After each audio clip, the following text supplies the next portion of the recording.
Hey everyone, welcome back to Pacific Steel. I'm Mix, and today we're doing a deep dive into one of the most legendary, expensive, and complex main battle tanks on the planet, the French Leclerc. But we aren't just talking about the classic model today. We're looking at the dawn of a new era for this platform, the highly anticipated Leclerc XLR upgrade that just made a massive splash at a recent global defense exhibition. If you're into cutting-edge military tech and want to know exactly how France is gearing up to the wars of tomorrow, you do not want to miss this video.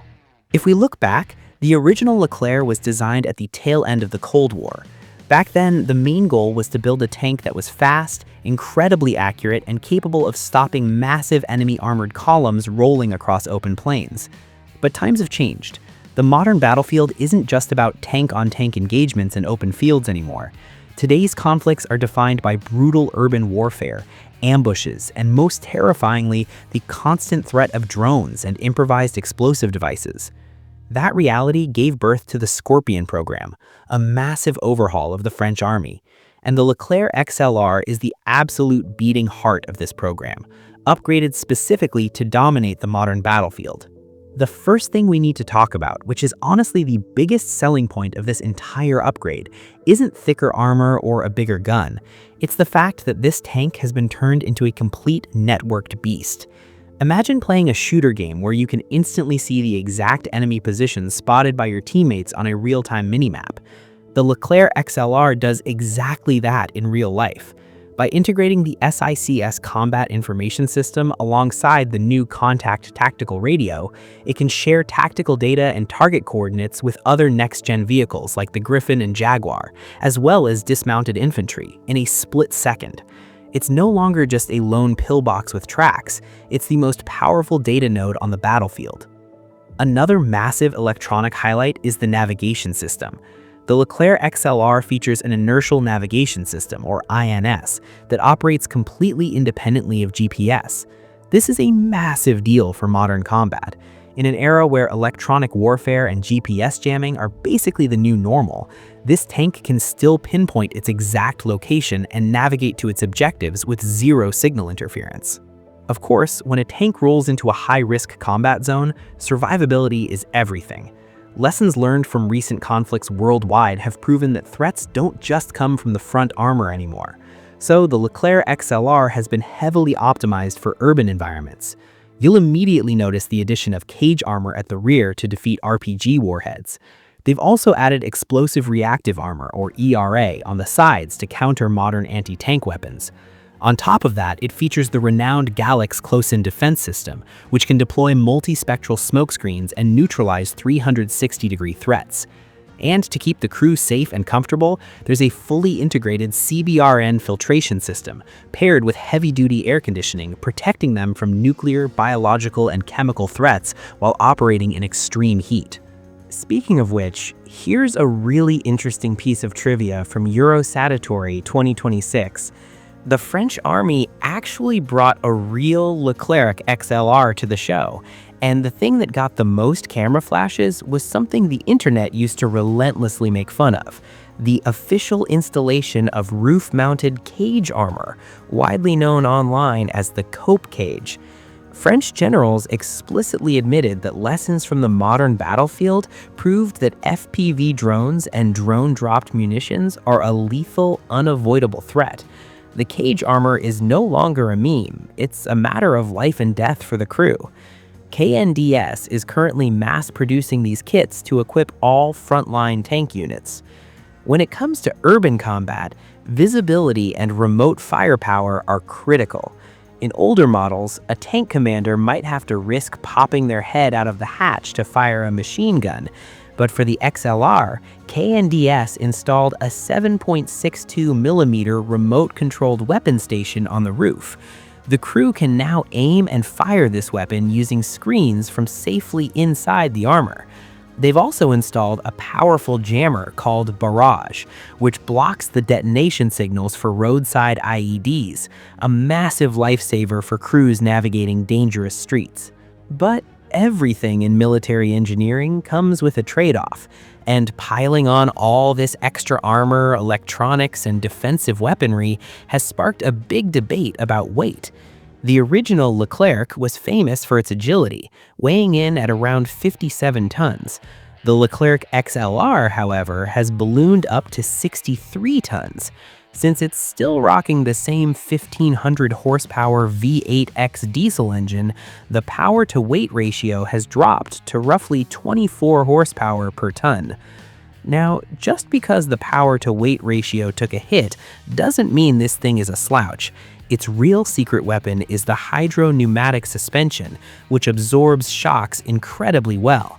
Even at 63 tons, this tank can still hit a blistering top speed of 72 kilometers per hour off-road.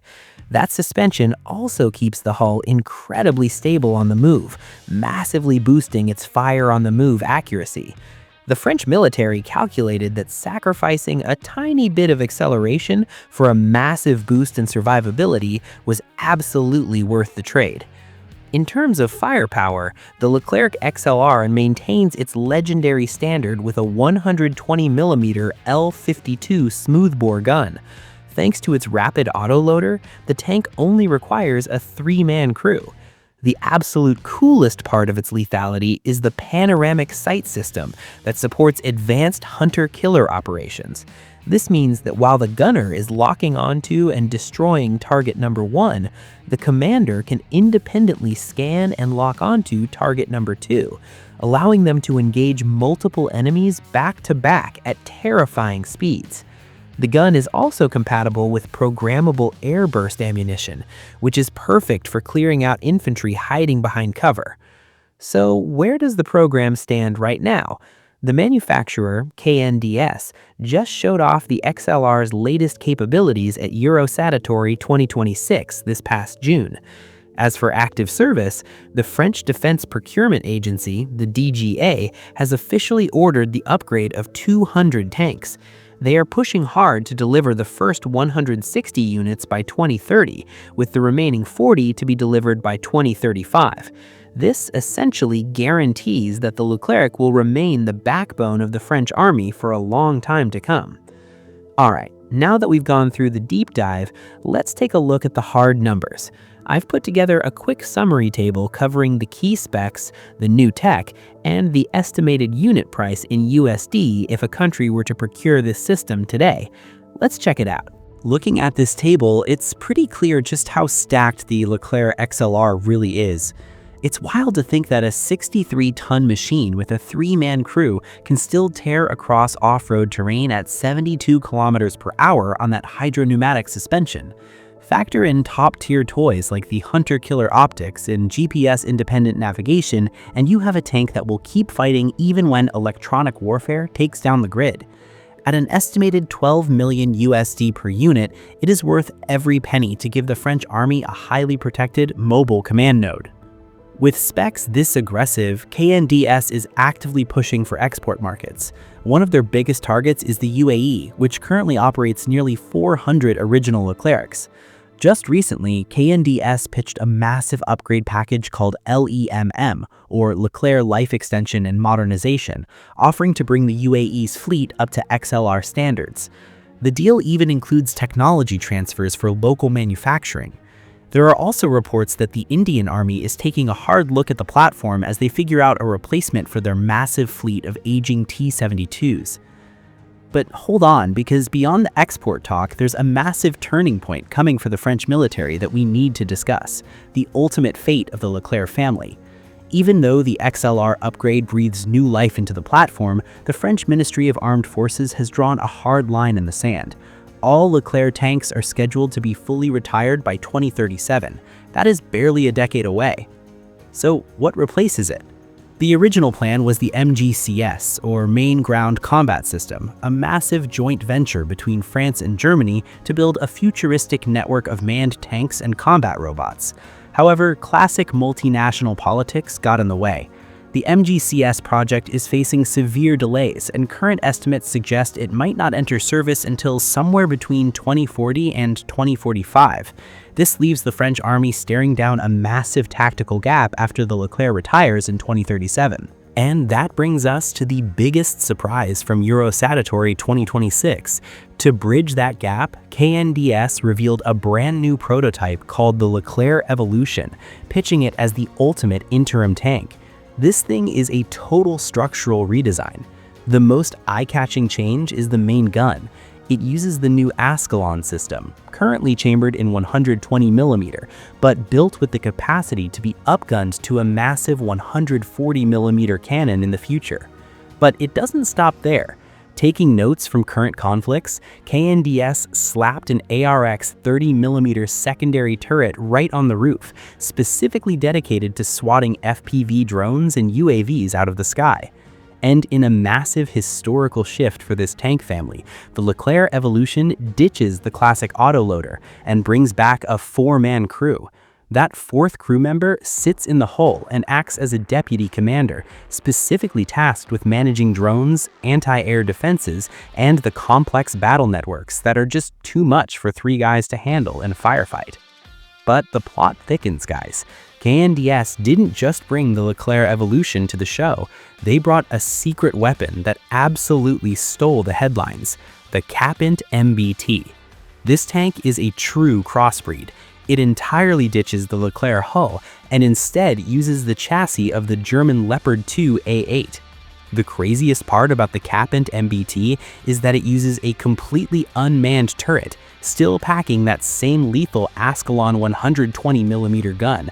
Because the turret is empty, all 3 crew members sit side by side deep inside the heavily armored hull, a concept very similar to Russia's T-14 Armata. So now the French military has 2 wildly different interim options on the table. Do they go with the Leclerc Evolution, a true French bloodline with a manned turret and a 4-man crew? Or do they pivot to the Capint MBT, a German-French hybrid with an unmanned turret focused purely on maximum crew protection in the hull? What do you guys think about this massive evolution in French armor? Between the heavily upgraded Leclerc XLR and the future interim choices like the Leclerc Evolution and the German hybrid Capint MBT, which path is the right call for the wars of tomorrow? Does adding a 4th crewman make sense, or is the unmanned turret the ultimate future? Drop your thoughts down in the comments below. I'd love to read your takes. If you enjoyed this deep dive, don't forget to hit that like button, share the video, and subscribe to Pacific Steel for more military tech content. That's all for today. I'll see you guys in the next video.